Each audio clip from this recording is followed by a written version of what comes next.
Prions ensemble.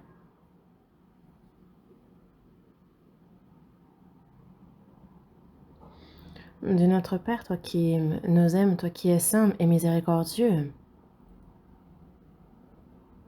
Dieu, en cette fin des temps, cette fin de l'histoire que tu as fixée, c'est parmi beaucoup dans ce monde que tu nous as premièrement appelés et que par ton grand amour, par ta grâce que tu nous as fait comprendre, tu nous as sauvés.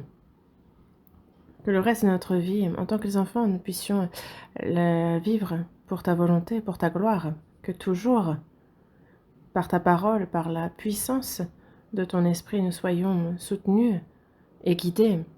Merci pour cela. À cette heure, Seigneur, par ton précieux sang que tu as versé, nous qui avons ainsi reçu la rédemption éternelle, c'est ta grâce, ta gloire que nous louons, c'est ta parole que nous apprenons et nous te remercions de nous permettre d'être dans la communion sainte. À cette heure aussi, tu es parmi nous, Seigneur, et tu as tes regards sur chacun d'entre nous. Soutiens-nous toujours plus par ta main miséricordieuse et qu'à chacun de nous soit accordée la grâce dont nous avons besoin. Des églises dans toute la Corée, dans le monde entier. Il y a les frères et sœurs qui, malgré les difficultés, gardent leur foi, prêchent ton évangile avec zèle. Par ta grâce et par la puissance du Saint-Esprit, soutiens-les toujours plus, que ces frères et sœurs puissent marcher droit et avec toujours plus de courage et d'assurance prêcher ton évangile et que de nombreuses âmes égarées puissent être appelées devant toi et que ton œuvre du salut soit grande. Et tous les prédicateurs qui prêchent ta parole, à eux aussi, accompagne-les de la puissance de ton Saint-Esprit et fais qu'ils témoignent avec assurance de ton évangile. À ceux qui sont malades, rétablis-les promptement pour que le reste de leur vie puisse être vécu pour ta gloire. Accorde-leur cette occasion encore. En ton temps, tu nous donnes la parole dont nous avons besoin. Tu nous consoles, tu renouvelles notre force, tu nous revêts de ta puissance et tu nous enseignes la voie à suivre, Seigneur. À cette heure encore, il y a, Seigneur, ta parole, ta grâce en abondance que tu souhaites nous faire connaître et révèle-les-nous. Nous avons prié au nom du Seigneur Jésus. Amen. La chorale va chanter.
Merci.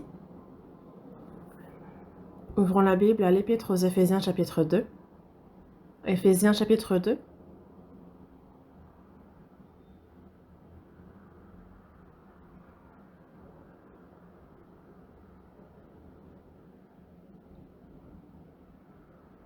Éphésiens chapitre 2, versets 8 et 9. Lisons ensemble ces deux versets.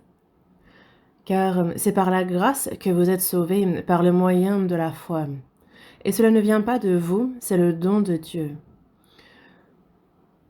Ce n'est point par les œuvres, afin que personne ne se glorifie.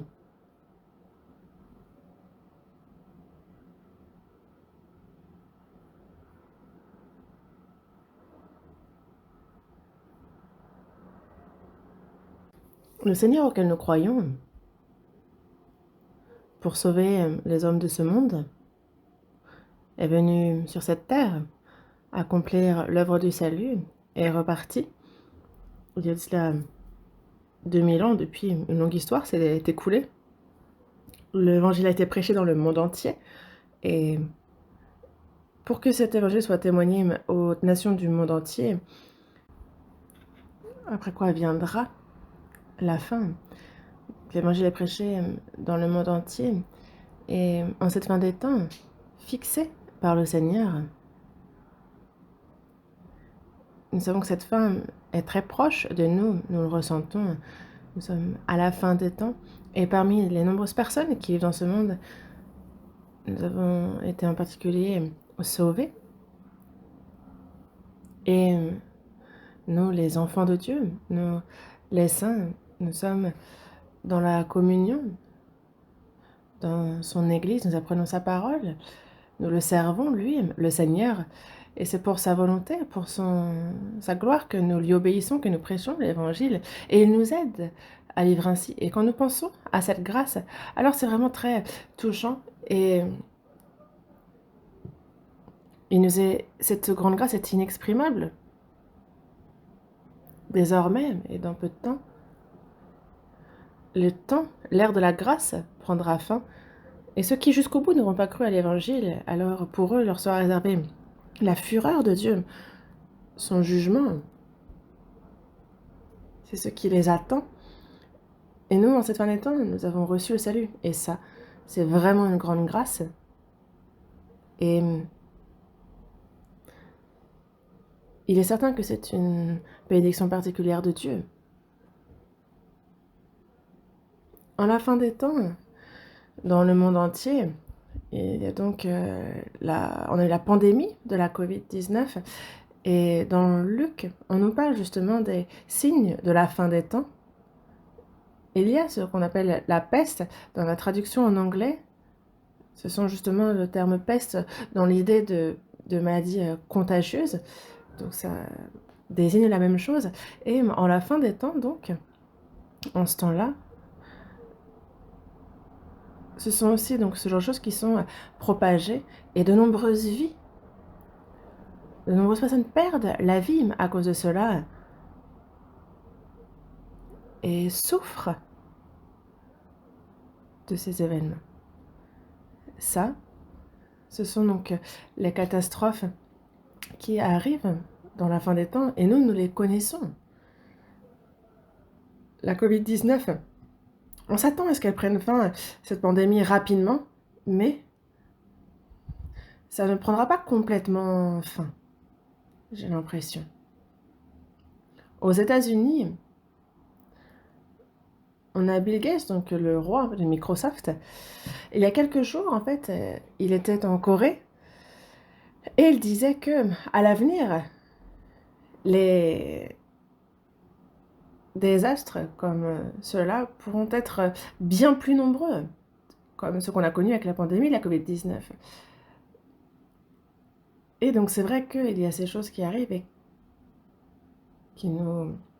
auxquelles on ne s'attend pas. On a aussi dans le monde entier, on voit des catastrophes naturelles qui ne cessent de se produire. Et il y en a tant que, en fait, j'ai l'impression qu'ils n'en parlent pas dans les actualités de chacune de ces catastrophes. On voit des séismes, On voit aux États-Unis, par exemple, on parle aussi des famines, des sécheresses, et beaucoup, justement, meurent de faim à cause de ces sécheresses, de ces famines. Et c'est comme en Europe aussi. Alors que dans d'autres parties du monde, c'est la pluie qui tombe en abondance. On a des séismes.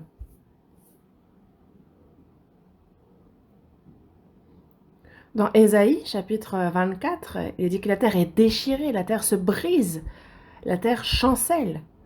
Donc, tout est révélé. Jésus, sur la croix, lorsqu'il décède, autour de lui, il est dit qu'il y a eu un grand tremblement de terre. Qu'est-ce que cela signifie? L'œuvre de salut s'accomplit et en même temps, c'est déterminant pour le jugement de Dieu. Dieu déchire la terre, il la brise, il la fait chanceler. Il fait en sorte que l'homme ne puisse plus vivre sur la terre. Dans Hébreux aussi, chapitre 1, il est bien dit que le ciel et la terre ont été faits par Dieu, mais qu'ils sont comme c'est la terre qui tombera en lambeaux, comme un vêtement. Et c'est comme nous, les vêtements, lorsqu'ils sont trop vieux, alors ils tombent en lambeaux et on ne peut plus les porter. Mais dans tous les cas, de la même manière, en fait, nous vivons à la fin des temps, fixés par Dieu. Ça, c'est certain.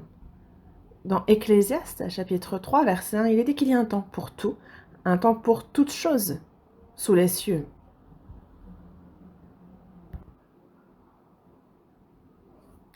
Dans Actes, chapitre 17 aussi, il a fait que tous les hommes sortis d'un seul sang habitassent sur toute la surface de la terre, ayant déterminé la durée des temps.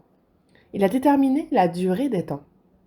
Adam, il a fait en sorte que de lui sortent du même sang donc tous les hommes qui vivent sur cette terre, et il a déterminé la durée des temps, les époques. Et c'est donc dans ce temps imparti que Dieu accomplit toute son œuvre, sa volonté.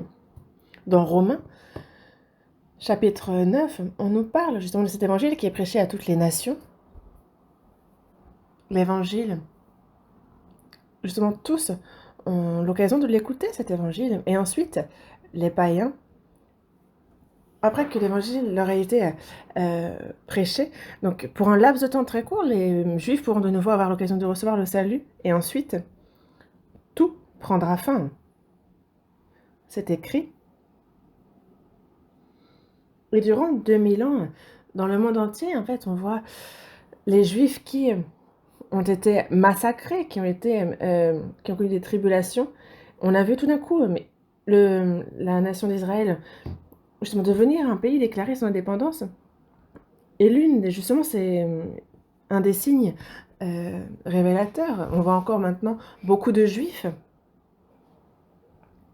qui ne croient pas en Christ, qui ne croient pas en Jésus-Christ. Et que ne pas croire en Jésus-Christ, ne pas croire en la Bible, eux, ils sont dans le judaïsme.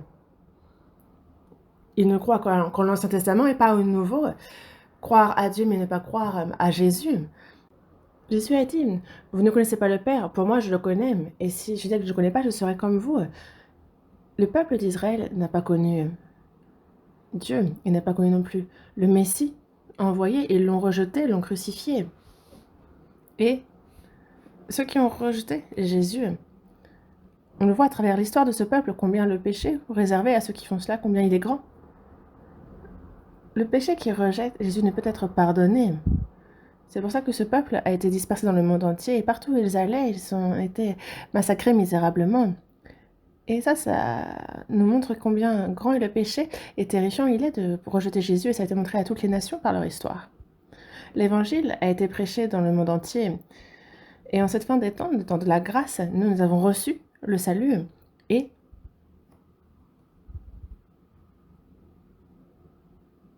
dans Romains, comme il est écrit, les Juifs, désormais, après que le temps des païens soit rempli à son terme, on a le peuple d'Israël qui est sauvé. On le voit dans l'Apocalypse, les 144 000 Juifs sauvés à la fin des temps. Et ensuite, on voit les temps de tribulation qui tombent, le jugement de Dieu pour cette terre. Mais on touche à la fin du temps de grâce. Dans Romains chapitre 11, verset 25, il dit qu'une partie d'Israël est tombée dans l'endurcissement jusqu'à ce que la totalité des païens soit entrée. Nous avons été sauvés justement en cette fin des temps. En fait, on a pris un peu comme le dernier train, on a saisi le dernier train, c'est exactement le même principe. Le fait que nous ayons été sauvés, c'est vraiment une grande chance. Et j'ai l'impression que certains ne s'en rendent pas compte, l'ignorent. Un beau jour, d'un coup, ce temps de la grâce prendra fin et le Seigneur Jésus reviendra dans les airs. Évidemment qu'il viendra chercher aussi, parce qu'il y a notamment des Juifs qui ont été aussi sauvés, mais tous ensemble nous serons donc enlevés. Il restera 7 ans, les 3 premières années et demie. Les Juifs sont sauvés, les 3 ans et demi après, on aura l'Antéchrist qui gouverne, puis viendra le jugement de Dieu. Ce jour-là est clairement devant nous, il s'approche. En ce moment, dans le sud, on a donc un typhon qui remonte, vous le savez. Le typhon, on ne sait pas quelle direction il va prendre directement, et il est prévu que en Corée, on a la mer au sud, et qu'il reparte vers la mer Jaune. C'est des prévisions prévues concernant sa trajectoire, mais on le décrit comme étant un grand typhon. Et lorsqu'on a un typhon, on s'y prépare lorsqu'il arrive. La semaine dernière, ça faisait 33 ans que je n'avais pas été sur l'île de Oulan. Et ça fait une quarantaine d'années, quand j'étais dans la ville de Pohin, quand j'y évangélisais.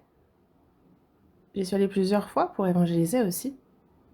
À ce moment-là, il n'y avait rien. Maintenant, en fait, il y a énormément de voitures, même sur l'île. Vraiment, il y a des voitures partout. On peut faire le tour de l'île en voiture. Et ils ont également construit un aéroport sur la mer. En tout cas, c'est en pleine construction. Et donc, non seulement on peut s'y déplacer en voiture, mais bientôt, on pourra y aller en avion.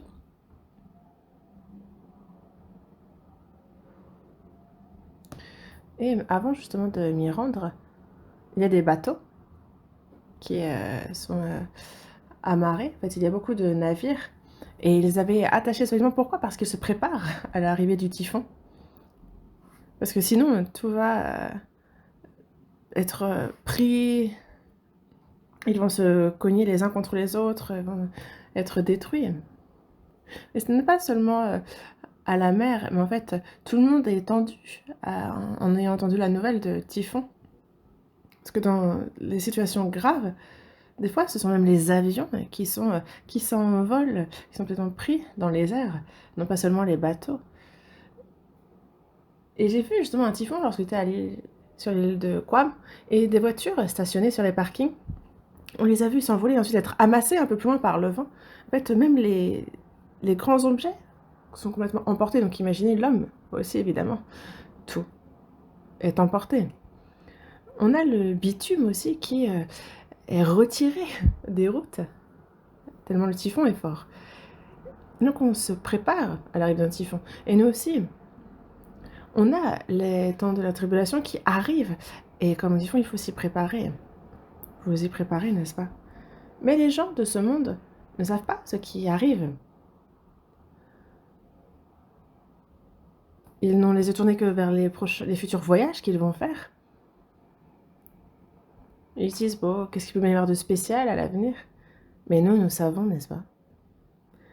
Nous savons, et donc nous ne pouvons pas vivre comme de manière similaire aux gens de ce monde. La semaine dernière aussi, concernant le salut que nous avons déjà reçu, en fait, je vous en ai parlé. Le titre du sermon est le plus grand cadeau que Dieu donne aux hommes. Et je continue sur ce même sujet. Quand on reçoit un cadeau, surtout quand c'est un cadeau tout particulier, en fait, déjà on est dans une grande joie, n'est-ce pas? Mais le cadeau que nous avons reçu, nous ne l'avons pas reçu d'un homme. Imaginez que ce soit du président qui vous a offert un cadeau.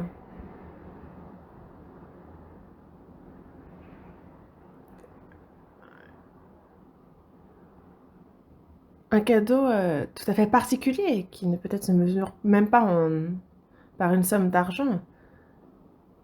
Mais imaginez que le président des États-Unis, qui réside à la Maison-Blanche, vous fait un cadeau tout particulièrement à vous, un cadeau très spécial. On se réjouit. Imaginez que Dieu, lui qui est le créateur des cieux et de la terre, lui qui est le Dieu absolu, il y a un cadeau qu'il nous fait. Et ce n'est pas un cadeau que nous avons acheté à prix d'argent, mais c'est un cadeau qui est au-delà de nos moyens, largement. Et c'est pour ça que Dieu nous le donne gratuitement. C'est lui, de son côté, qui a tout payé. C'est un cadeau qu'il a préparé, lui, de son côté. Vous savez bien de ce quoi je parle. Vous allez me dire, mais pourquoi il pose la question? On sait bien de quoi il parle. On sait, mais je vous en reparle que j'ai l'impression que vous ne saisissez pas à quel point ce cadeau est grand. C'est pour ça que dans Hébreux chapitre 2, verset 3, on nous dit un si grand salut. À chaque fois que je vois ce verset, je suis surpris. Nous avons déjà reçu ce cadeau, un si grand salut. Mais ça, beaucoup de personnes justement négligent un si grand salut, le méprisent, le prennent à la légère, se désintéressent de ce grand salut. Comment donc éviter le jugement de Dieu?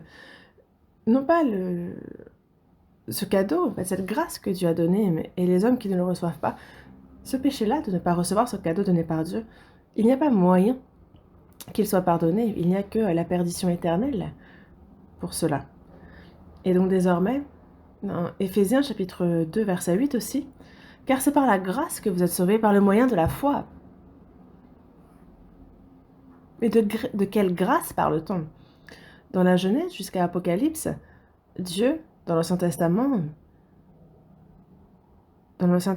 il parle de la grâce qu'il donnera à l'avenir. Et c'est à plusieurs reprises qu'il en parle, qu'il explique de plusieurs manières au peuple d'Israël réellement, à travers des événements réels, des épisodes qui ont vraiment eu lieu. Quel sera ce grand cadeau qu'il donne? Et c'est son fils unique à qui il a fait un corps, qui est venu sur terre, et qui a vécu 30 ans comme homme sur terre, et qui, 3 ans et demi, a accompli l'œuvre de Dieu sur cette terre. Lui qui est saint, sans péché, lui qui est égal à Dieu, lui qui est Dieu, est venu comme le pire des pécheurs. Il a été condamné à mort et il a été frappé terriblement par les verges. On lui a retiré ses vêtements que l'on s'est partagés. En fait, c'est une honte inimaginable, une souffrance inimaginable qu'il a souffert avant de mourir. Et c'est son précieux sang qu'il a versé complètement. Dans Jean chapitre 19, verset 30, il dit « Tout est accompli ». En anglais, « It is finished », n'est-ce pas? Tout est fini. Tout est accompli. L'œuvre de Dieu est accomplie. Elle est parfaite, achevée. Et désormais, nous, on sait que Christ est venu dans ce monde, il y est mort, il a versé son sang précieux. Il nous donne toutes les preuves pour que l'on croie qu'il est Jésus-Christ, il est ressuscité, il est monté dans les cieux. Et il nous a bien dit d'être de rendre témoignage de lui, justement, en Jérusalem, en Judée, en Samarie, jusqu'aux extrémités de la terre, et c'est ce que nous faisons depuis. Dans Colossiens, chapitre 1, verset 6, on nous parle de l'évangile qui est au milieu de nous. Il est au milieu de nous, il est arrivé même jusqu'à nous. Il est sur le sommet des montagnes. Quand on parle fort, en fait, ça l'a fait écho. N'est-ce pas? Ça l'a fait écho. Cet évangile qui s'est accompli à Jérusalem, comme par un écho à travers les hommes, d'homme à homme, Il a fait écho jusqu'à nous. Nous avons écouté cet évangile et nous y avons cru. C'est l'œuvre du Saint-Esprit que l'évangile soit arrivé jusqu'à nous, de Jérusalem jusqu'aux extrémités de la terre. Ça, c'est l'œuvre du Saint-Esprit. C'est le Saint-Esprit qui sauve les hommes en rendant témoignage. C'est lui qui nous fait comprendre la grâce et l'amour de Dieu. Et c'est pour cela que il est bien dit, c'est par la grâce que vous êtes sauvés par le moyen de la foi. Et c'est ici la parole qui adresse à ceux qui sont sauvés. Quand on a reçu le salut, et dans Éphésiens chapitre 1 verset 3, béni soit Dieu, le Père de notre Seigneur Jésus-Christ, qui nous a bénis de toutes sortes de bénédictions spirituelles dans les lieux célestes en Christ. Jésus-Christ, on a le Père de notre Seigneur Jésus-Christ qui nous a bénis de toutes sortes de bénédictions spirituelles dans les lieux célestes en Christ. C'est donc en Christ. Quelles sont toutes ces bénédictions spirituelles dans les lieux célestes en Christ? La grâce que Dieu donne, cette grâce qui nous descend du ciel, la vie.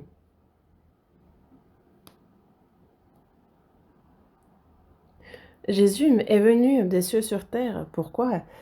Pour mourir sur la croix, pour ressusciter. Il nous a montré justement quelle bénédiction il apportait.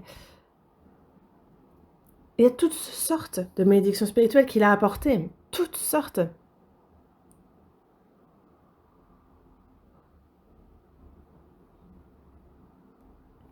Toutes sortes de bénédictions célestes. Il nous a bénis de tout ça, Nous les avons reçues. Dieu nous les a données et nous les avons reçues. Et dans le verset 6, à la louange de la gloire de sa grâce qu'il nous a accordée en son bien-aimé.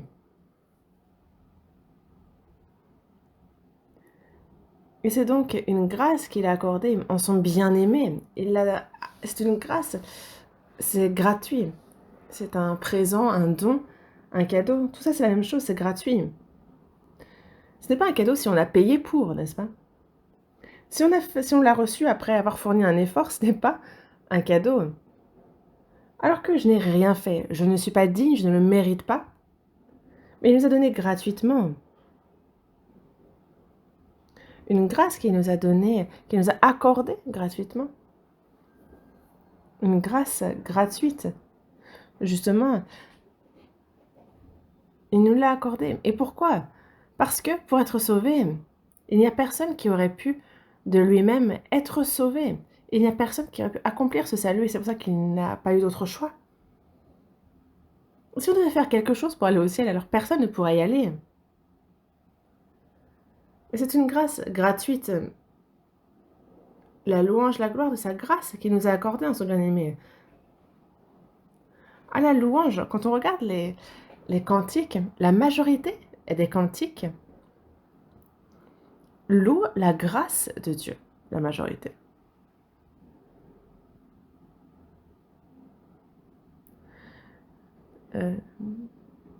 Amazing Grace.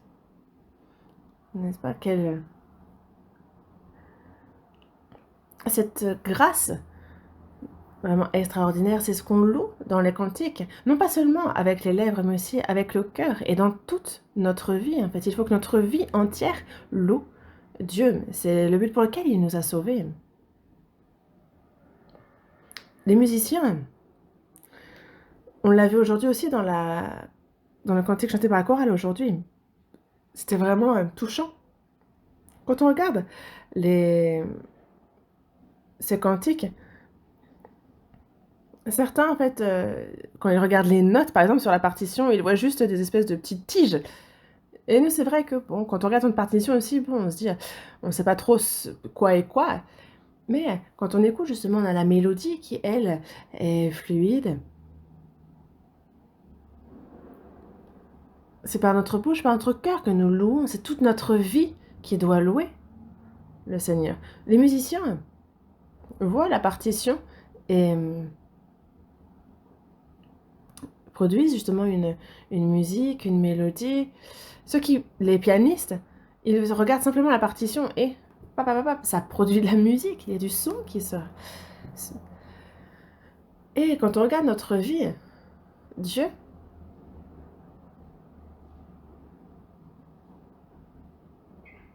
on peut se dire vraiment qu'on regarde un truc, il est le plus grand des musiciens. Regardez combien il est compétent en fait.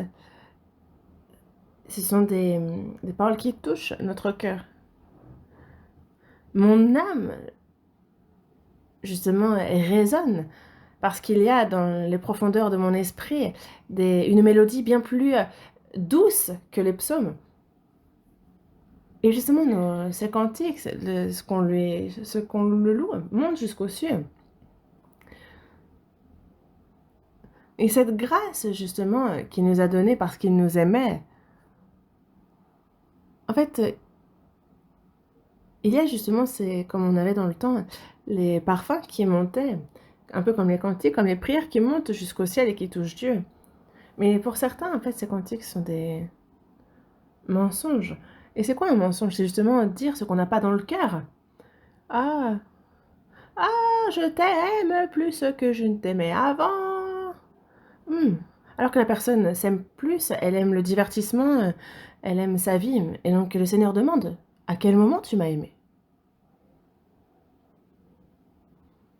Pour certaines personnes, les cantiques, en fait, certaines personnes disent, ah, le jour où les chrétiens mentent le plus, c'est le dimanche. Parce que quand ils prient, on a l'impression que tout le monde aime Dieu.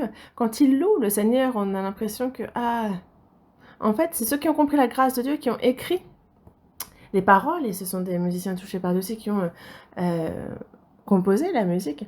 Mais il dit, regardez le nombre de personnes qui chantent ça et qui pourtant ne vivent pas ainsi, ils sont des menteurs. Ils chantent ce qu'ils n'ont pas dans leur cœur. Est-ce que ce sont des perroquets? Les perroquets, hmm, j'ai vu à la télé, ils peuvent parler longtemps, faire de longues phrases. Ah, Monsieur le Président, vous donnez beaucoup pour la patrie. Waouh! Hmm. Bien dormi, enfin, ce genre de choses également. Vous comprenez ce que dit vous pensez que le perroquet sait ce qu'il dit? Non, il répète ce qu'on lui dit, il ne sait pas ce qu'il dit en soi. Et nous, on ne peut pas devenir juste des perroquets et être vide à l'intérieur. Ah, tout ce qui était en moi avant, tout cela a disparu. Là, Dieu va dire stop. Quand est-ce que ça a disparu? Les convoitises de la chair, en fait, tu en es rempli jusqu'à la gorge et tu dis que tout a déjà disparu, toute cette convoitise. Hmm. Alors que dans cette personne coule en abondance les désirs vis-à-vis de ce monde, faut pas que ce soit le cas. La louange que l'on fait à Dieu, est-ce que tu nous as sauvés pour qu'on lui chante ce genre de cantique, pour qu'on rende ce genre de louange à Dieu? Non, c'est dit dans les psaumes que justement, louer le Seigneur est ce qu'il revient de faire à celui qui est honnête. C'est pareil pour la prière. Prier quelque chose qu'on n'a pas dans le cœur, est-ce que vous pensez que cela trompe Dieu, qu'il se laisse avoir? Toute notre vie doit devenir un cantique, une louange à Dieu. Et il nous le dit bien, que justement, il faut que notre vie devienne un cantique, que notre vie le loue. Hmm. Et que justement, en fait, que lorsque Dieu voit notre vie, il puisse en voir la beauté, comme un peu lorsqu'on écoute un cantique chanté par une très belle voix. Comment allez-vous faire?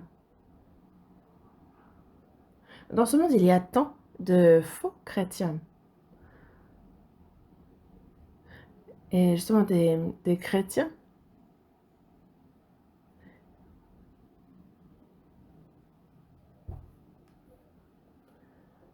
Et en anglais, on a donc les Christians, les chrétiens.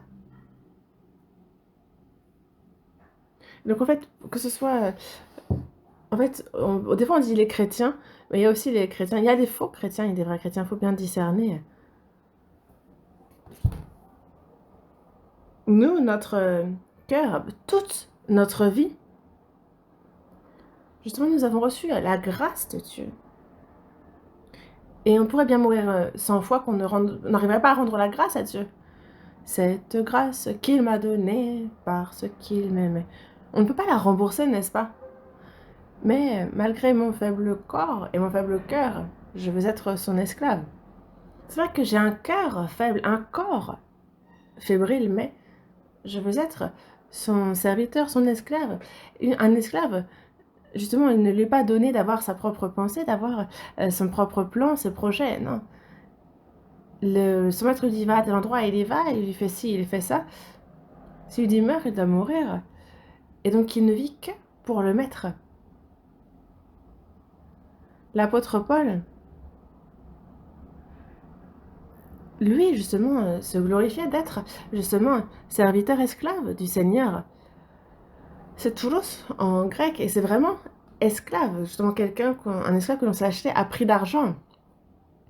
Et vous vous souvenez, par exemple, les fers qui étaient mis au bras, aux pieds des esclaves, et qu'on traînait ici et là. Et c'était donc, ils servaient le maître, mais les proches, les frères et sœurs, si quelqu'un, justement, proche de l'esclave, par pitié pour la personne, justement, le rachète, alors ça le libère. Je t'ai racheté non pas pour que tu sois mon esclave, mais c'est pour que tu sois libre désormais. Est-ce que alors on dit juste ah merci puis on s'en va? Non. Ah, moi je suis véritablement ton serviteur, ton esclave, et non pas contre mon gré, mais j'ai été racheté, je suis libre, et donc c'est volontairement que je suis serviteur, esclave.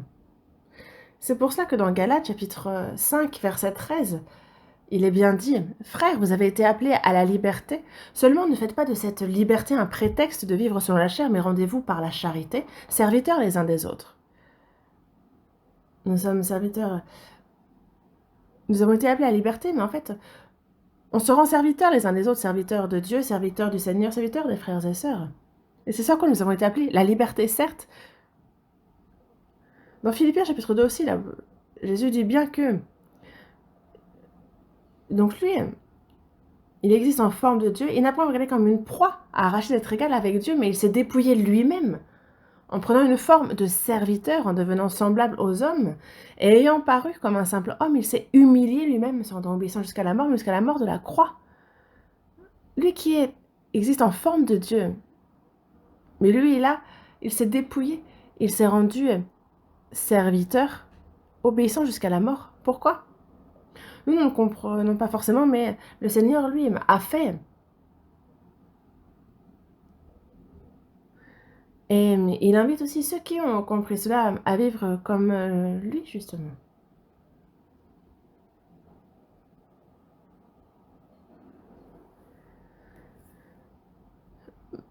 Marie, justement, a mis au monde Jésus, et justement, ça n'a rien à voir avec Joseph, et elle a eu ensuite les petits frères, Jacob, donc Jacques, pardon, Jacques qui a écrit le livre de Jacques, c'est le petit frère de Jésus, sorti de Marie, et il se dit quoi? Il se dit serviteur de Jésus. Il n'est pas là pour dire ah, je suis le petit frère de Jésus, non, il se dit serviteur, esclave de Jésus. C'est comme ça qu'il se présente lui-même. Est-ce que ce n'est pas notre cas aussi? Dans Galates chapitre 1, verset 10, il dit maintenant, est-ce la faveur des hommes que je désire ou celle de Dieu? Est-ce que je cherche à plaire aux hommes? Si je plaisais encore aux hommes, je ne serais pas serviteur de Christ. Si je cherche la faveur des hommes ou la mienne, non, ce n'est plus le cas. Désormais, je ne cherche que la faveur de Dieu. Pourquoi? Parce que je suis serviteur de Christ. Pourquoi serviteur de Christ? C'est parce qu'il nous a racheté à un très grand prix.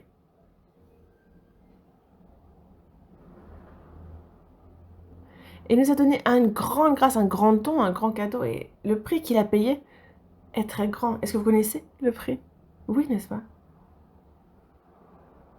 On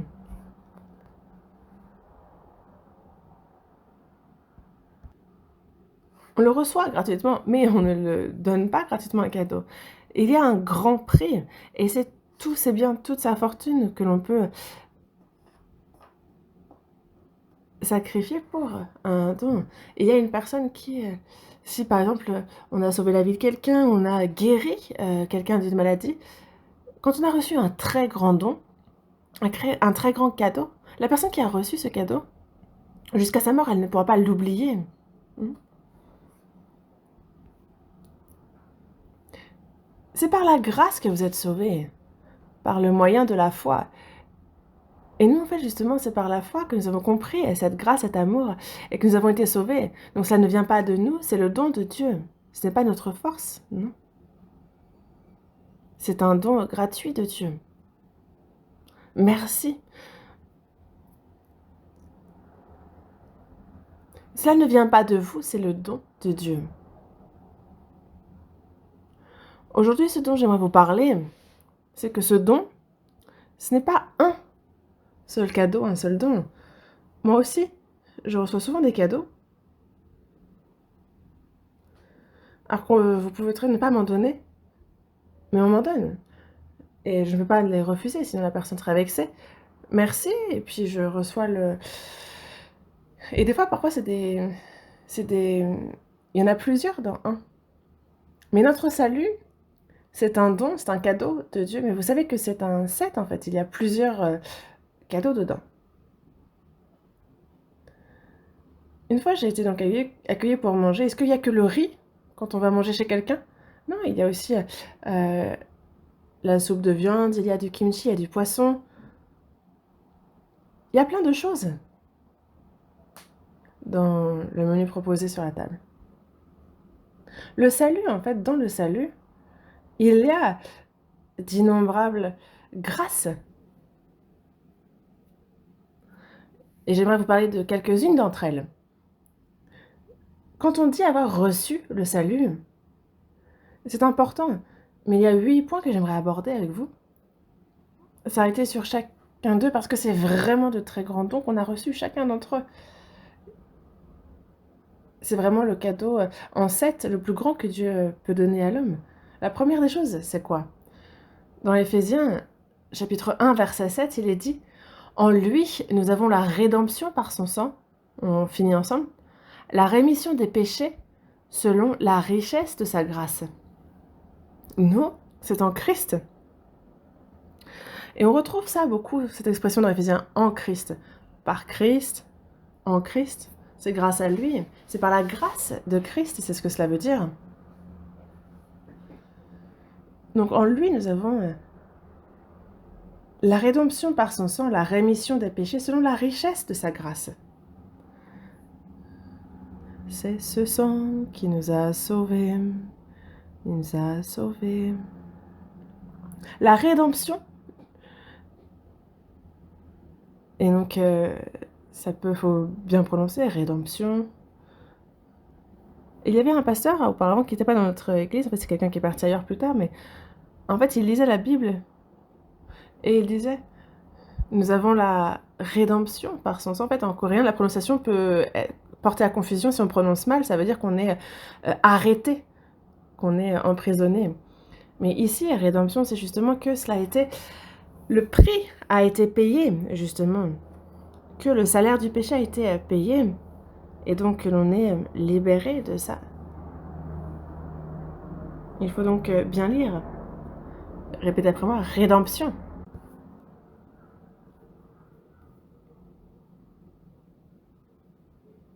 Dans la première épître à Timothée, chapitre 2, verset 6, on voit que Christ s'est donné lui-même en rançon pour tous. En rançon. Rançon. C'est donc de l'argent à la place de quelque chose, à la place de lui est mort, il a versé son sang pour payer à notre place, pour nous sauver.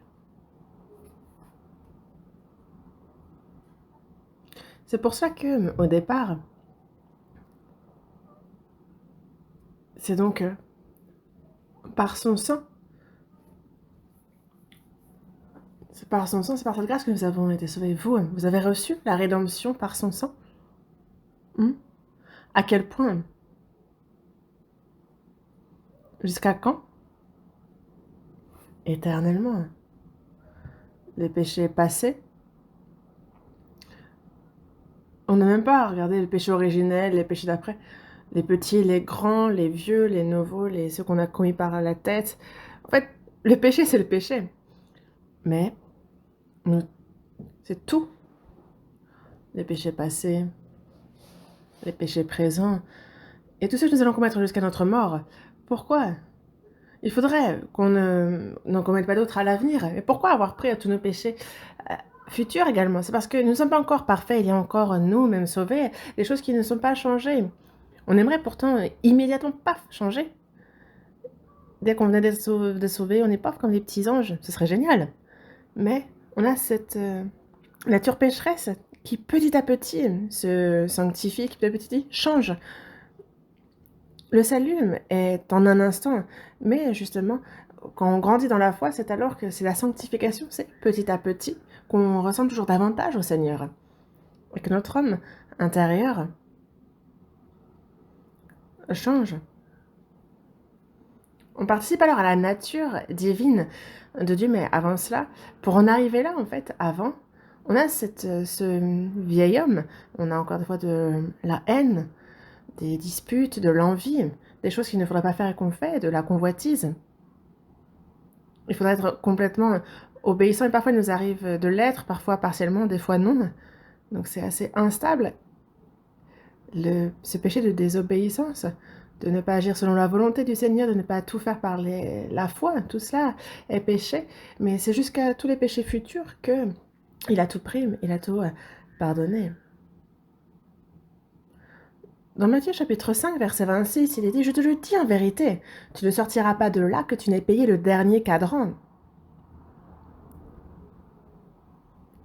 Même le dernier cadran le plus petit des péchés, on ne peut pas sortir de l'enfer tant qu'il n'est pas payé. Et c'est pour cela que nous avons reçu la rédemption, la rémission des péchés. C'est la plus grande des choses. Il n'y a pas de salut sans pardon des péchés. Certains disent être sauvé, ils disent être né de nouveau, ils disent avoir reçu l'Esprit, le Saint-Esprit. On leur demande s'ils ont reçu le pardon des péchés, ils disent « Oh, ça, je sais pas trop. »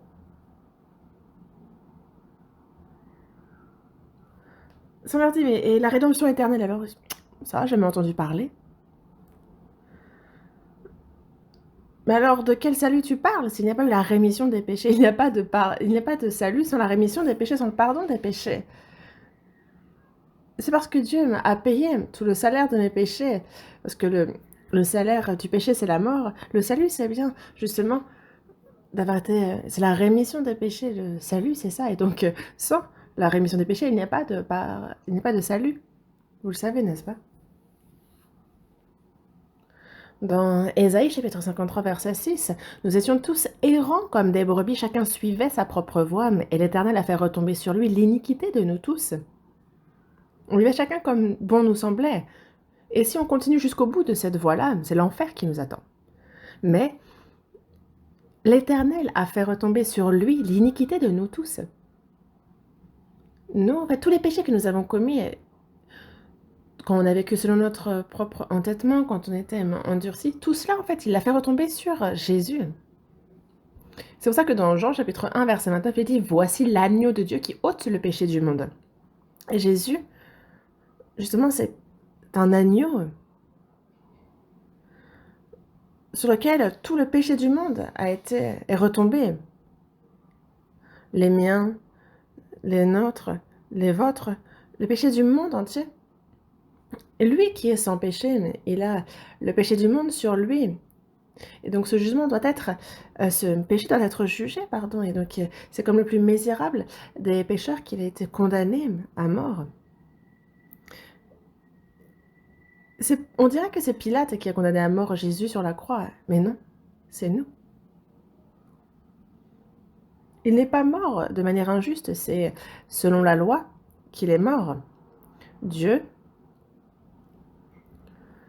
a bien dit que c'est la loi de Dieu qui dit qu'une personne sans péché peut mourir pour une personne qui, elle, a péché. Dans la première épître de Jean, chapitre 3, verset 5, il dit « Vous le savez, Jésus apparut pour ôter les péchés, il n'a point en lui de péché. Lui qui n'a pas de péché, c'est pour ôter les péchés qu'il est venu, qu'il a été envoyé comme un agneau. » Comment faire? C'est pour le péché du monde. que l'agneau est venu. C'est ça qu'on se dit, ah, dans ce monde, il y a beaucoup de gens, mais moi, je fais partie de ces gens, du monde. Mais même s'il n'y avait pas eu tout ce monde-là sur Terre, si moi-même j'avais vécu seule, il serait venu quand même. Et même s'il n'y avait eu sur Terre qu'une seule personne, Jésus serait mort pour cette personne. Parce qu'une âme, aux yeux de Dieu, est plus importante que toute autre chose. Il a pardonné mes péchés, il a pardonné mes iniquités. Le Seigneur sur la croix. Donc ce sont mes péchés, ce sont nos péchés, en fait, les péchés de tous. C'est le péché du monde qu'il a ôté. Il est mort sur la croix pour ça. Le jugement du péché, c'est lui qui l'a reçu. Dieu, justement, considère le péché comme terrible au point qu'il est établi que la mort est le salaire du péché. Le salaire du péché, c'est justement cette âme qui meurt et qui finit en enfer. Et c'est comme ça qu'il considère le salaire du péché payé. Mais c'est ce que Jésus a payé de sa vie. Dans la première épître de Jean, chapitre 4, verset 9, il dit « Si nous confessons nos péchés, il est fidèle et juste pour nous les pardonner et pour nous purifier de toute iniquité. »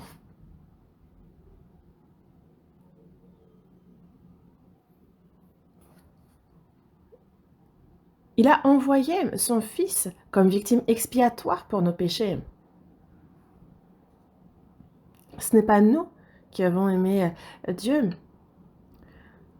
mais en fait, il nous a aimés, il a envoyé son Fils comme victime expiatoire pour nos péchés, parce que c'est ça que nos péchés nous rendaient inimitié contre Dieu.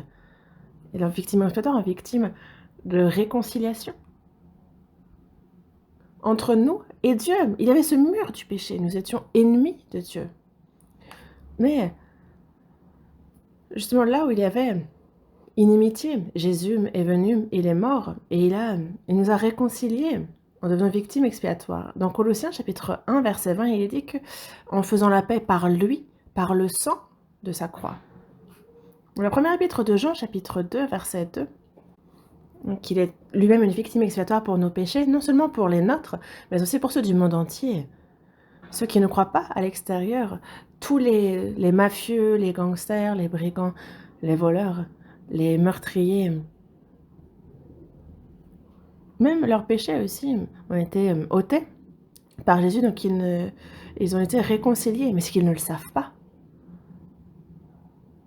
Dieu dit, désormais il n'y a plus de péché, allez, on se serre la main. C'est comme après s'être battu, on était ennemis, et une fois qu'on s'est terminé, on se serre la main. En fait, c'est Dieu qui tend la main, mais sur là, pas besoin. Qu'est-ce que vous voulez faire alors? Dieu a tendu sa main, et la foi consiste justement à la lui serrer. Parce qu'il y a eu réconciliation. C'est pour cela que dans Hébreux chapitre 9, verset 12, dans l'Ancien Testament, c'était des veaux, des agneaux que l'on offrait en sacrifice et qui étaient donc sacrifiés. Mais tout ça, c'était l'ombre. Mais lui, en fait, justement, il est entré une fois pour toutes dans le lieu très saint, non avec le sang des boucs et des veaux, mais avec son propre sang, et il a obtenu une rédemption éternelle. Et il s'est ensuite assis à la droite. Dieu, il a accompli une rédemption éternelle. Et si ce n'était pas une rédemption éternelle, il n'y aurait pas de salut éternel. Mais le diable, que dit-il? On dit, ah, oui, Jésus est mort pour tes péchés, certes. Ça, c'est indéniable. Mais, il dit, il a pris un peu de ton péché. Il a pris que les péchés passés, mais il n'a pas pris ceux que tu commettras à l'avenir. Qu'est-ce que je dois faire alors? Il dit, ben, il faut que tu pleures, il faut que tu pries, il faut que tu fasses ce qui est bien. Alors bon, il te pardonnera peut-être. Il faut que tu vives bien à l'avenir, maintenant. Sinon, tu vas finir en enfer. Ça, c'est un autre évangile. Le diable,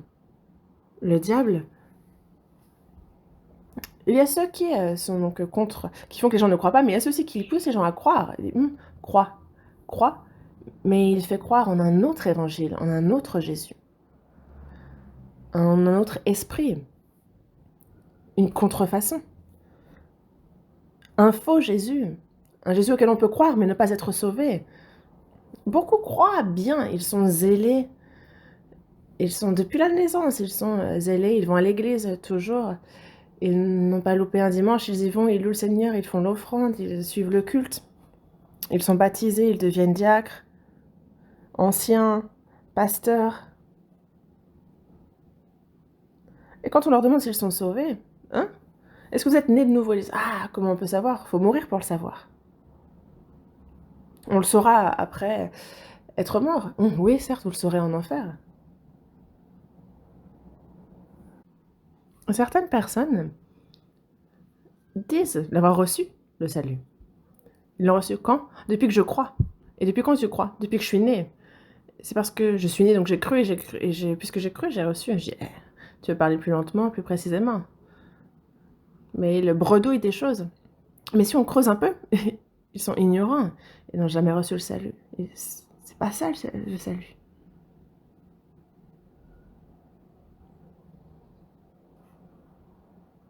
C'est pour cela que Jésus, parce qu'il y a le jugement juste de Dieu, et c'est le Seigneur Jésus qui s'est mis entre ce jugement de Dieu et nous, et qui a été puni à notre place. Et c'est lui qui a payé le prix à notre place, le salut. Moi, quand je l'ai reçu, pour être né de nouveau, recevoir le salut, tout ça, je ne savais pas. Ce que je savais avec certitude, c'est que mes péchés étaient pardonnés éternellement. Et puisque mes péchés étaient éternellement pardonnés, j'avais donc plus de raison d'aller en enfer. Et en fait, il faut du péché pour aller en enfer et je n'en ai plus. Donc j'allais plus en enfer. Et même si j'ai envie d'aller jeter un petit coup d'œil en enfer, je ne peux même plus. Désormais, où je vais si je meurs? Où? Au royaume des cieux. En fait, le royaume des cieux est à moi. Je peux bien mourir aujourd'hui et je vais aller au ciel. Je ne savais pas pour ce qui est de la nouvelle naissance, pour ce qui est d'être sauvé. Mais ce qui était sûr, c'était que mes péchés étaient pardonnés. Je ne l'ai pas compris quand j'ai reçu le salut, mais après, en apprenant la parole, je me suis dit que, c'est ça, justement, la nouvelle naissance, c'est ça, le salut. L'unique fils de Dieu, justement, est mort pour moi, il a versé tout son sang pour le pardon de mes péchés. Il n'y a pas de vérité plus surprenante ailleurs. Première épître de Pierre, chapitre 1. Ouvrons à la première épître de Pierre, chapitre 1. Il faut beaucoup lire la Bible. Première épître de Pierre, chapitre 1, versets 18 et 19. Je lis. Sachant que ce n'est pas par des choses périssables, par de l'argent ou de l'or, que vous avez été rachetés de la vaine manière de vivre que vous avez hérité de vos pères, mais par le sang précieux de Christ, comme d'un agneau sans défaut et sans tache.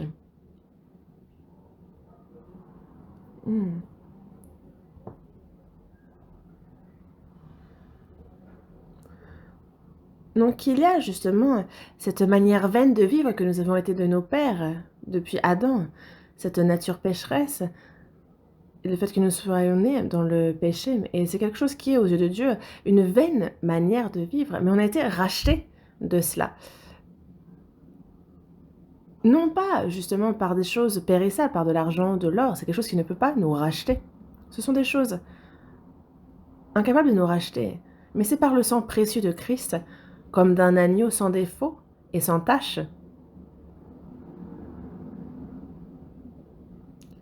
Par le sang précieux de Christ, comme d'un agneau sans défaut et sans tache, une goutte du sang de Jésus vaut bien mieux que le sang de tout homme versé sur cette terre. Le sang précieux de Christ. Lui, le Christ qui est fils de Dieu, il a versé tout ce sang pour le pardon de nos péchés, pour le salut de nos âmes. Dans Ésaïe, chapitre 44, verset 22, il dit bien « J'efface tes transgressions comme un nuage et tes péchés comme une nuée. Reviens à moi, car je t'ai racheté. » Dans tous les cas, il y avait un chauffeur de taxi qui demandait comment il était sauvé. Il disait, j'entendais Ésaïe chapitre 44, verset 22, Et il parlait justement du fait d'avoir effacé les transgressions comme un nuage. Vraiment, en fait. Paf, c'est comme le nuage qui passe. Et en fait, j'ai effacé, donc on ne voit plus, c'est caché. Donc reviens à moi car je t'ai racheté, c'est déjà payé. Et le chauffeur disait que lui, le matin, il se lève à l'aube pour ses clients. Il allait dans une rue, un chemin montagneux. Et il y avait justement une nuée, en fait, une brume. Et moi aussi, j'ai eu ça m'est arrivé de ne pas voir à quelques mètres devant à cause justement vraiment d'une brume très forte et on peut mourir. Mais tout d'un coup, paf, cette brume s'efface comme ça d'un coup. Et c'est pareil. Donc, il disait, repensez exactement à ce verset. Ah, j'efface cette transgression comme un nuage, j'étais péché comme une nuée. Ah, tous ces péchés-là, tout ce qui me bloquait entre Dieu et moi, c'est comme un nuage qui passe comme une nuée qui se dissipe, il n'y a plus. Alors, c'est comme ça qu'il a effacé tout. Et donc, le tout, c'est d'avoir la certitude concernant ces versets. Dieu, de peur qu'on ne doute, il en a reparlé à plusieurs reprises et de plusieurs manières. Il a dit avoir jeté nos péchés derrière son dos, derrière. Dans le psaume 103, il dit « Autant l'Orient est éloigné de l'Occident, autant il éloigne de nous nos transgressions. » Dans Michée, chapitre 3, verset 17, sans doute, il dit qu'il a jeté nos péchés dans un océan profond, une mer profonde. Comment pouvoir... On ne peut pas les retrouver. D'ailleurs, qu'est-ce qu'on en ferait si on les retrouvait? J'efface cette transgression comme un nuage et tes péchés comme une nuée. Je ne me souviens plus de tes péchés, de tes iniquités.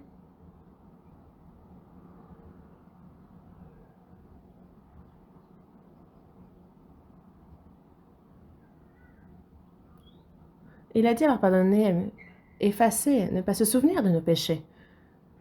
Et la Bible, il y a tant de versets qui nous en parlent, de peur qu'on ne doute, qu'on s'inquiète. Et c'est avec gentillesse qu'il nous explique cela. Et la rédemption éternelle, c'est la première des choses quand on comprend le salut. Le reste fait partie intégrante de cela. Il a payé le prix, c'est qu'il a payé le salaire, le prix de nos péchés. Et s'il ne payait pas ce prix-là, comment est-ce que nous pourrions recevoir le salut, être sauvés par Dieu? Ensuite, juste après le pardon des péchés, ce qui suit, c'est quoi? Romains chapitre 3. Ouvrons à Romains chapitre 3.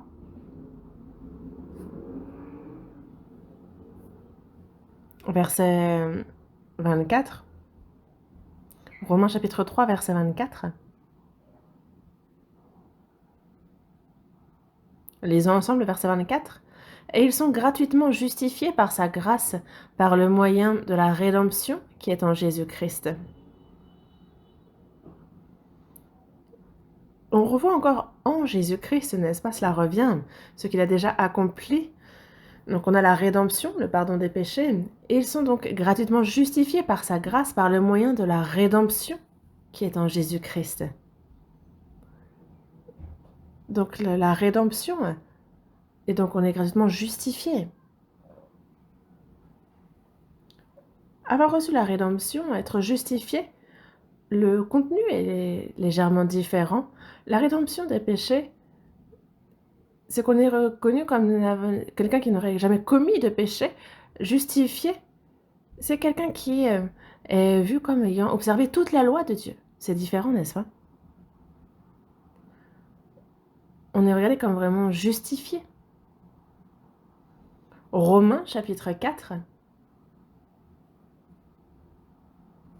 versets 4 et 5. Or, à celui qui fait une œuvre, le salaire est imputé, non comme une grâce, mais comme une chose due. Et à celui qui ne fait point d'œuvre, mais qui croit en celui qui justifie l'impie, sa foi lui est imputée à justice. Donc il y a celui qui fait une œuvre, celui qui travaille, il reçoit un salaire. Alors ce n'est pas une grâce, C'est ce qu'il doit absolument recevoir, ça lui est imputé.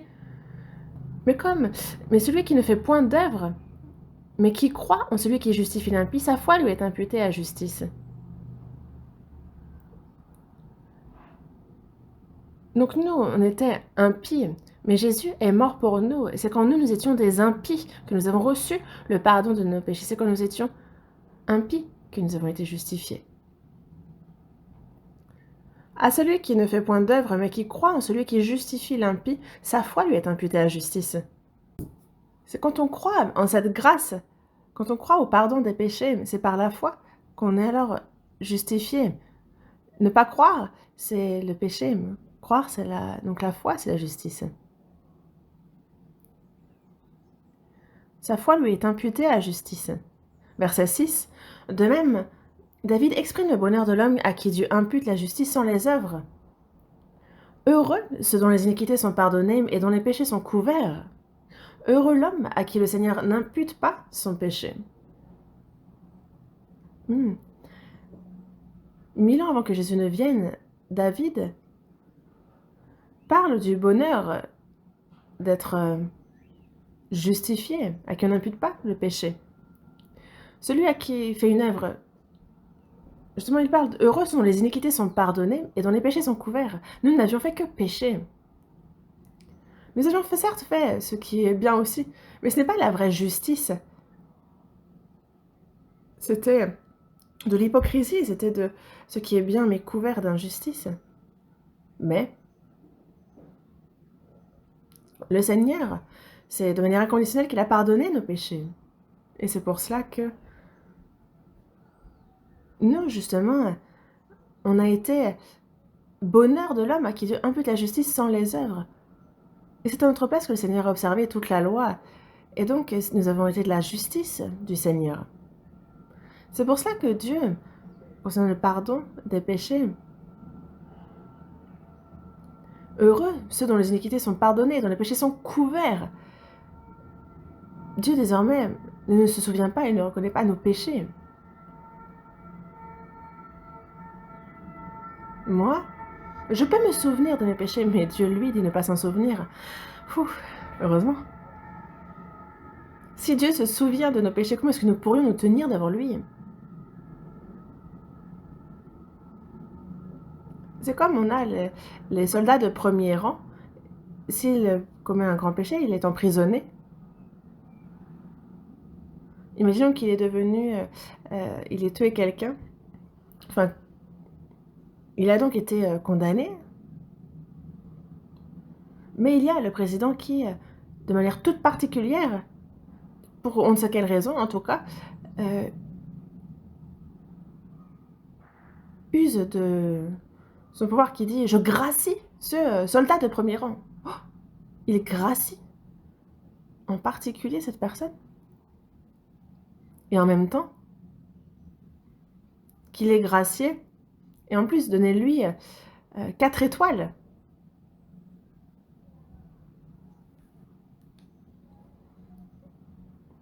Alors que le soldat de premier rang, lui, il a été emprisonné, il était prêt à mourir. Mais en fait, déjà, il a été gracié, et en plus, il est devenu lieutenant avec ses 4 étoiles. Et qui pourrait faire quoi que ce soit face à ce soldat désormais? Il a été gracié, donc on ne lui impute plus son crime. Et en plus, c'est la gloire que d'avoir été étoilé, décoré. Qui pourrait donc le regarder et lui dire « Oh, toi, t'étais pas condamné à mort. Toi, là. » Personne ne pourrait dire ça. En même temps que l'on a reçu le pardon de nos péchés, on a été également fait juste. Et c'est remarquable. Romains chapitre 4, verset 25. Lisons ensemble. Lequel a été livré pour nos offenses et est ressuscité pour notre justification. Il a été livré pour nos offenses. À notre place, il a été condamné à mort. Il est mort à notre place et il est ressuscité pour notre justification. Qu'est-ce que c'est ça? Jésus qui a ressuscité est notre justice. Par sa mort, il a payé le salaire de nos péchés. Par sa résurrection, il est devenu notre justice. Nous étions pécheurs en Adam. Pas que j'ai péché et que je sois donc devenue pécheur, mais je suis née en Adam et je suis donc née pécheur. Depuis le ventre de ma mère, je suis pécheur parce que je descends d'Adam.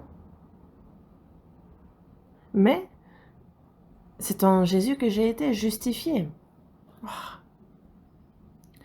C'est gratuitement que vous avez été vendus, et ce n'est pas à prix d'argent que vous serez rachetés.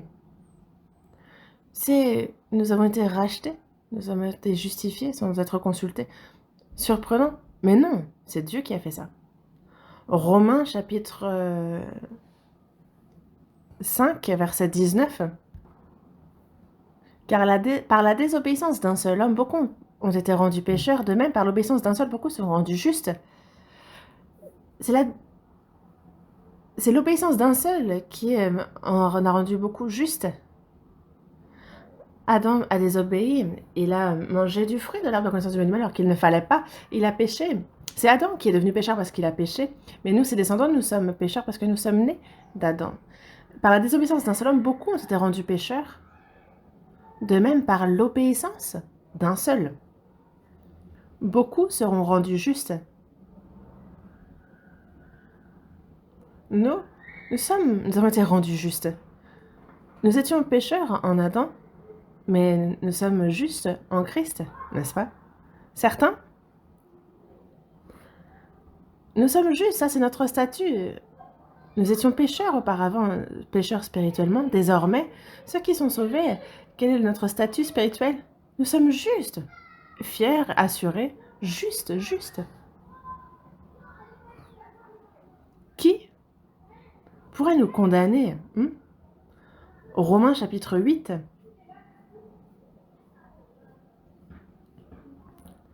Versets 33 et 34. Je lis. Qui accusera les élus de Dieu? C'est Dieu qui justifie.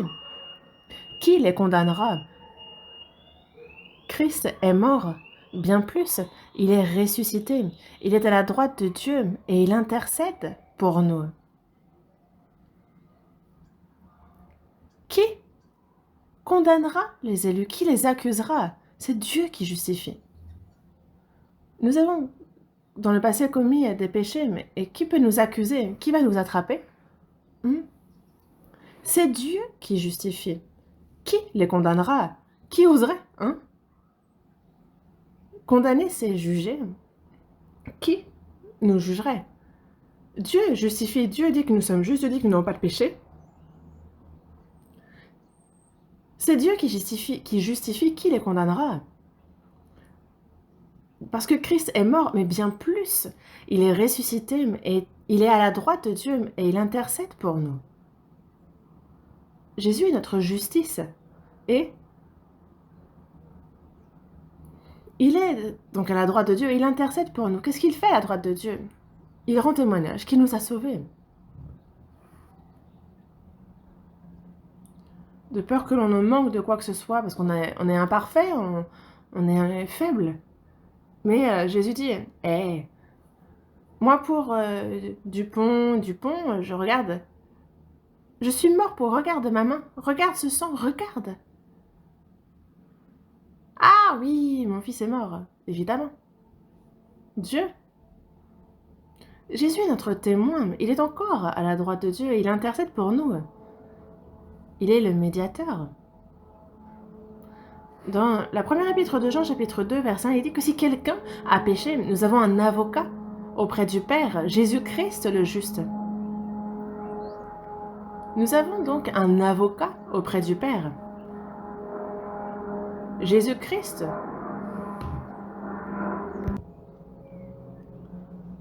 On n'a plus à s'inquiéter. Vraiment, c'est certain. C'est pour cela que nous avons été justifiés. C'est pour cela que dans Galates, chapitre 2, verset 16,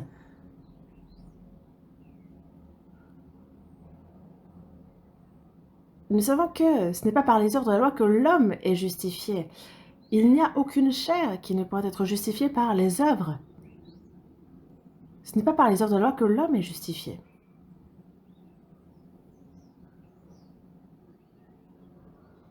Dans Ésaïe, chapitre 61, verset 10, Il dit, je me réjouirai en l'Éternel, mon âme sera ravie d'allégresse en mon Dieu, car il m'a revêtu des vêtements du salut.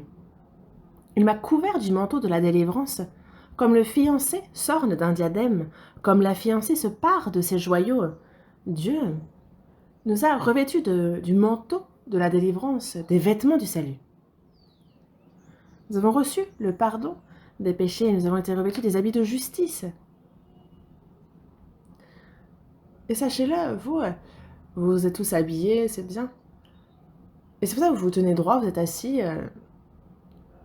Vous pouvez habiller comme ça, même aller aux États-Unis, vous ne serez pas embêtés. Imaginez que tout d'un coup, paf, plus de vêtements. Est-ce que vous pourriez être assis ici?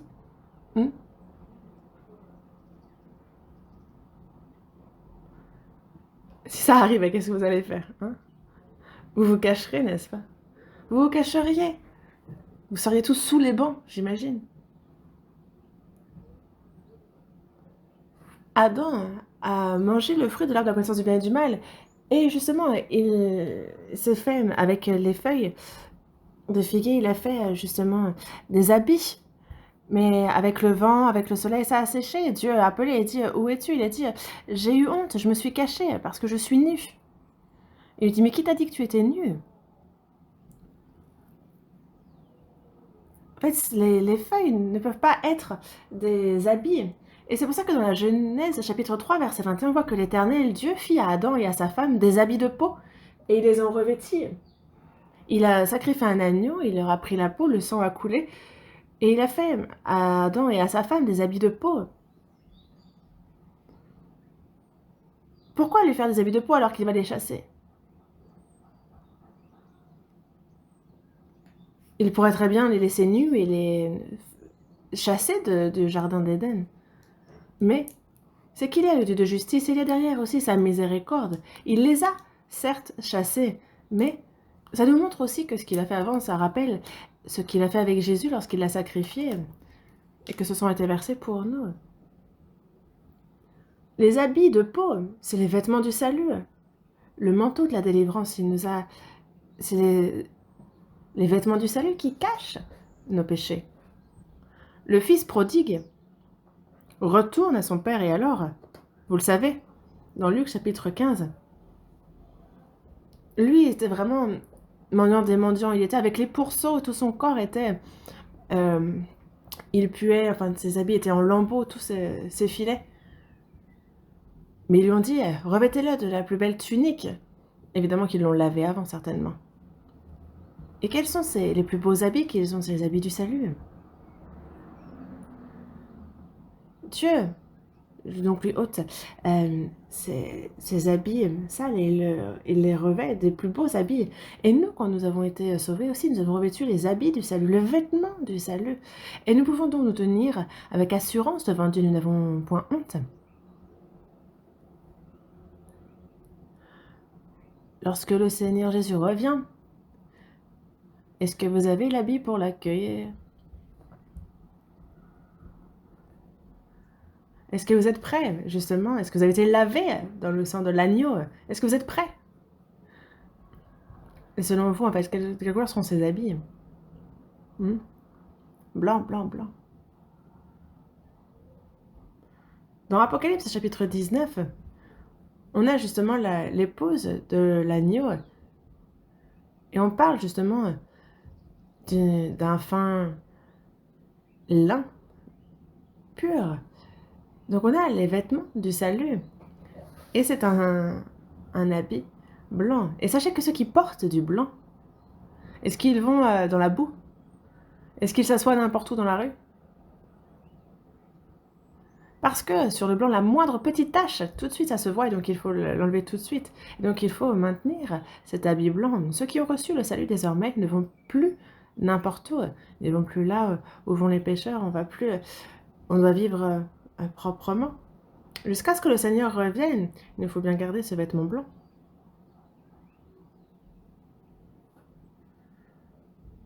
Justement, heureux celui qui n'est pas nu et qui a ce vêtement. Et nous avons été donc revêtus du vêtement du salut.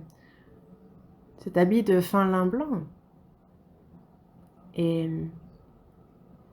Je pense que je vais pouvoir parler des 8 points que je voulais aborder aujourd'hui. Je vais juste en aborder un dernier. Voyons dans Éphésiens chapitre 2.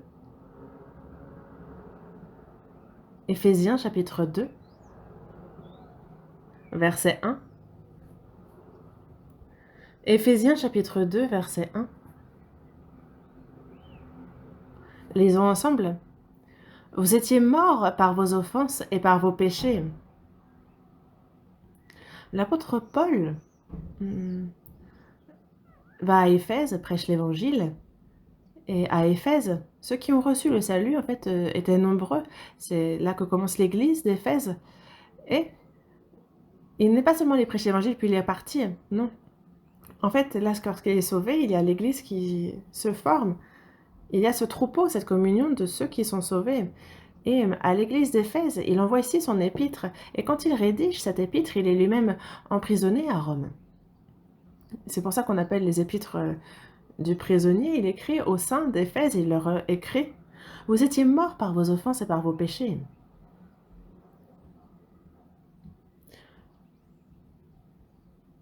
Ce n'est pas qu'il est allé dans les cimetières et qu'il les a fait sortir de leur tombe. Non.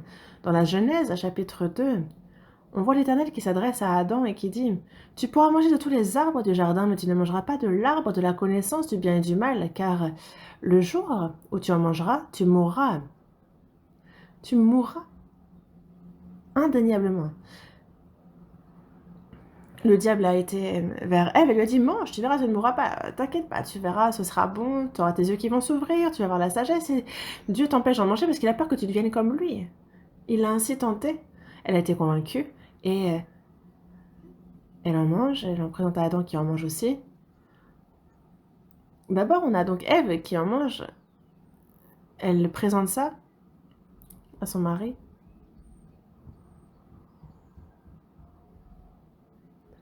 Ah, un peu bizarre le coup. Elle va à son mari. Adam fait « Ah, goûte !» Il dit « C'est quoi ?»« Le fruit de l'arbre de la connaissance du bien et du mal. » Il dit « Ah, mais Dieu a dit de ne pas en manger, car si on en mange, on meurt. » Il dit « Eh, moi j'en ai mangé. » Et c'est un peu bizarre, c'est vrai. Mais écoute. Non, moi j'en mange pas. Pourquoi j'en mange? Il a dit qu'on mourra. Et moi alors? Qu'est-ce que je vais devenir? Bon, bah toi tu vas mourir, qu'est-ce que tu veux? Mais alors? Comment toi tu vas vivre tout seul? Meurs avec moi. Imaginez un très beau visage avec des larmes dessus. Si on vit ensemble. Si on meurt ensemble. Adam a dû, un instant... Il dit, bon, allez, c'est parti. Et il en a pris, il en a mangé. C'est pour ça qu'ils sont morts. Mais qu'est-ce qui est mort? Adam est mort vieux, à 930 ans. Mais qu'est-ce qui est mort le jour où on a mangé? Ce n'est pas que son esprit est mort, que son âme est morte, c'est que la relation avec Dieu s'est rompue. C'est comme l'électricité. Quand vous n'avez plus d'électricité, il y en a qui viennent et qui regardent où est-ce que le problème. Ils ont une machine, n'est-ce pas, qui sonde. Et lorsqu'il n'y a plus d'électricité, en fait, on se rend compte que tout est mort, on ne peut plus rien faire. Et justement, lorsque le courant revient, c'est que justement les liens ont été refaits. Et c'est vraiment ça. Mourir ici, c'est que notre esprit, l'esprit qui est dans l'homme, il doit toujours être en connexion avec Dieu. On dit Dieu le Père, et le Père dit oui, mon fils. Cette prière, en fait, il faut qu'il y ait ce lien. Mais dès qu'on est...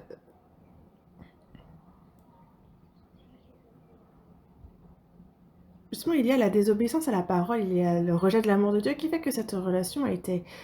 Dès qu'il a désobéi, c'est ça qui s'est brisé. Et donc, cette relation aussi s'est brisée. Et c'est comme un petit enfant. C'est comme un enfant, lorsqu'il est mort, en fait, il n'a rien à faire. Il est mort, c'est comme ça.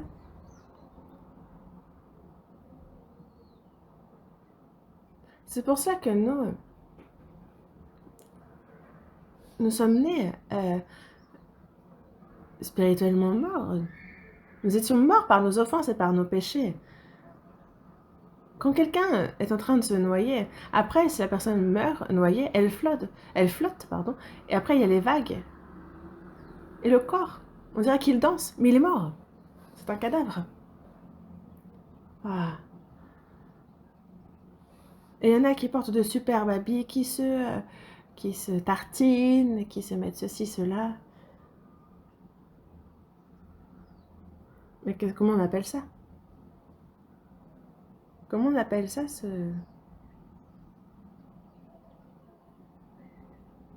J'ai oublié ce qu'on dit, mais...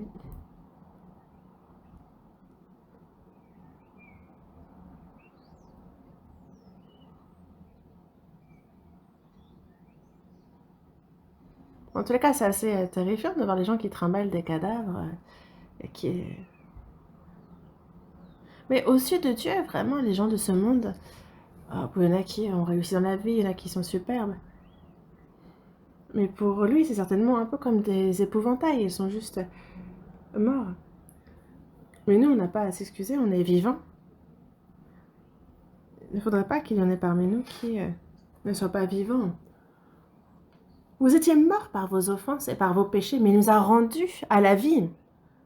Nous qui étions morts en Adam, nous ne savions même pas que nous étions morts, mais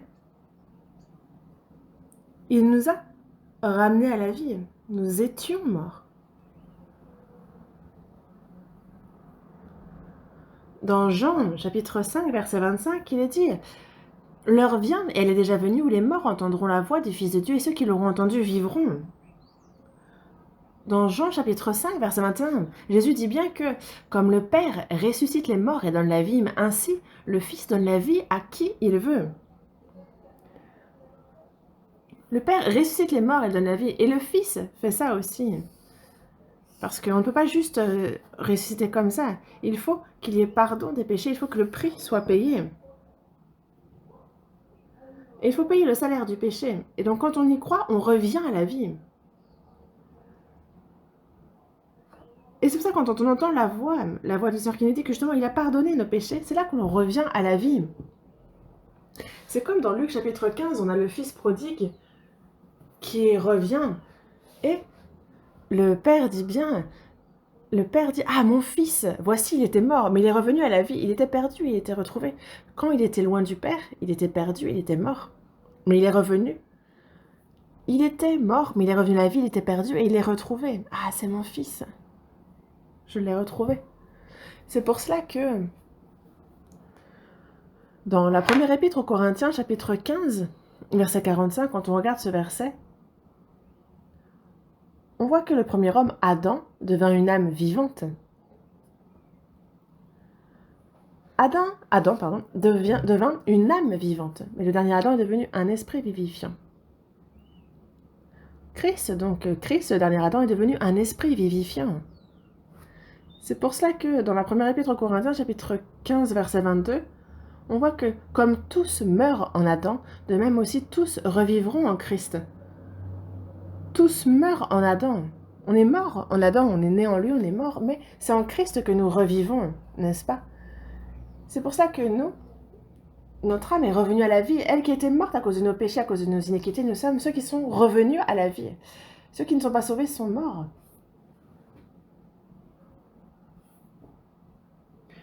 Et le fait qu'on ait reçu le salut, c'est vraiment une vérité très très grande. Un si grand salut ou un si petit salut?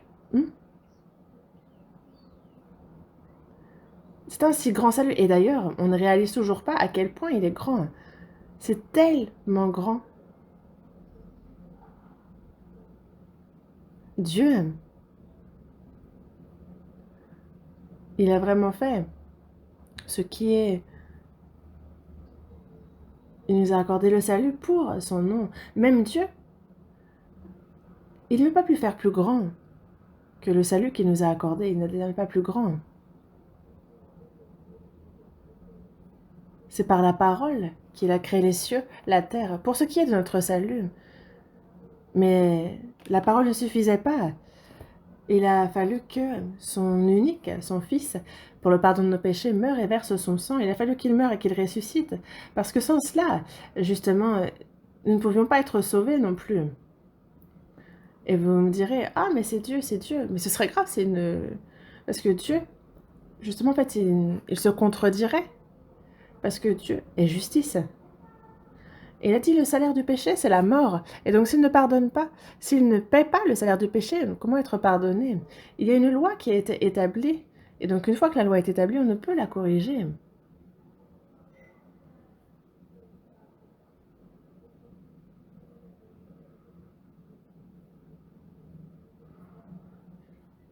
Et il y avait un roi dans une contrée qui a mis une loi, qui a établi une loi très très très sévère. Et il a dit, si quelqu'un commet l'adultère, alors il sera, ses deux yeux lui seront ôtés. La loi est sévère, elle a été proclamée, mais la première personne qui enfreint cette loi, c'est son fils unique, le prince, l'unique. Et c'est le péché qu'il a commis. Il est jugé. Et toi, selon la loi, un tel, tu as commis l'adultère et donc tes deux yeux te seront ôtés.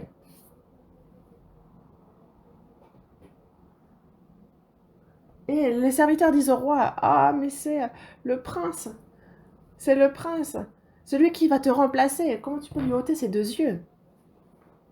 Il dit, pas d'exception, la loi c'est la loi. Tout le monde est égal devant la loi. Ôtez-lui les yeux. Ils l'ont attaché solidement, ils ont pris le couteau, et ils lui ont ôté un œil. Pas.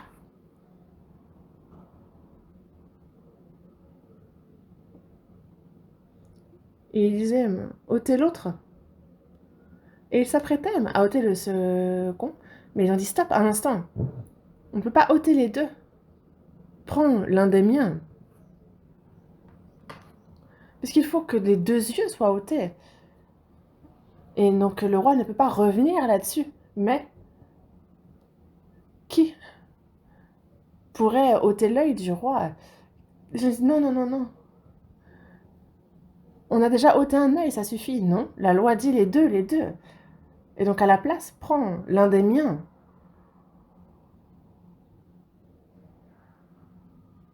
Et ils l'ont ôté. Ils ont ôté un œil au roi. Maintenant, c'est bon. Car si on ôte les deux, comment est-ce que ce prince pourrait devenir roi? La loi, c'est ça.